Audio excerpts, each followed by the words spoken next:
And we have now the next presenter is Dr. Shweta Singh. She is going to present 36G needle to prevent hypotony. So the magic of 36G needle.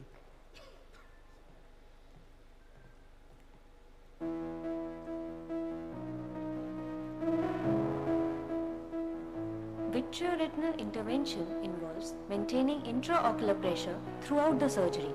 For that reason, the infusion cannula is always the first in and last out. After removing the infusion cannula, there is a risk of hypotony-associated bleeding that occurs especially in predisposed cases, like diabetic vitrectomy. Here we have devised the use of 30-gauge needle to prevent hypotony in selected cases. At the conclusion of surgery, we first clamp the infusion tube with the artery fossa. Thereafter, disconnect the air pump from the infusion tube.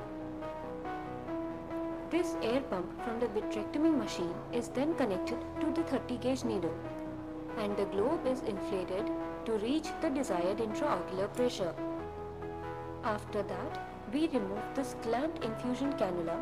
Meanwhile, the globe is insufflated by the air pump connected to this 30-gauge needle. This infusion port can now be closed by 7/0 nylon suture. After closing all the ports, this 30-gauge needle can now be disconnected.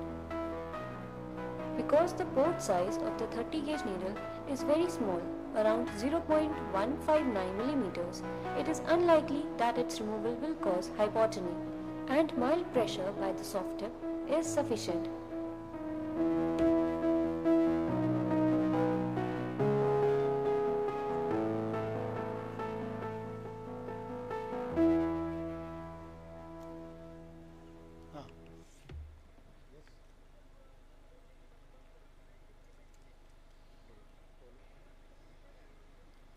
So any questions?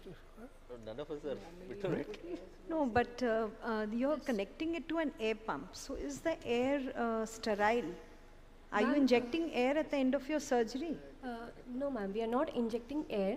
The air from the infusion from the vitrectomy machine.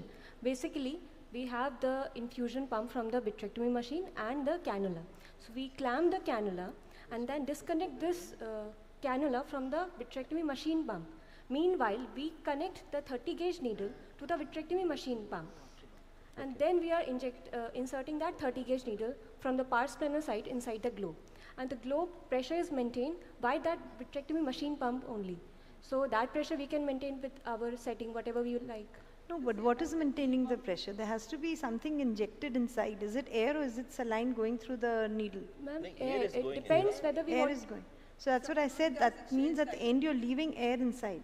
Yes, ma'am, that is a usual procedure. Sometimes we have to leave the globe under air, and that air comes from the vitrectomy machine.